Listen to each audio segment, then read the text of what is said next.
Kenapa kan lepas mandi rambut tu mesti dia jadi kesat? Secara saintifiknya, rambut boleh jadi kesat lepas kita mandi adalah disebabkan oleh lapisan pelindung rambut atau lebih dikenali sebagai kutikel terbuka.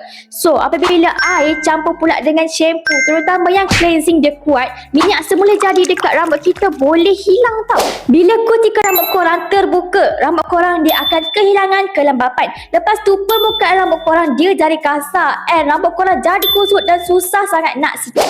Lagi satu faktor adalah air paip. Mineral semula jadi dekat air paip tu sendiri, dia boleh melekat dekat rambut kita and buat rambut kita jadi keras tanpa kita sedar. Sebab itulah walaupun rambut kita dah bersih, kita still rasa tak selesa. Untuk bantu rambut rasa smooth balik, korang just perlukan oil yang ringan je untuk bantu seal balik kutikel rambut tu. Contohnya macam olive hair oil ni. Minyak ni dia watery tau, so dia tak melekit dan juga cepat sangat serap.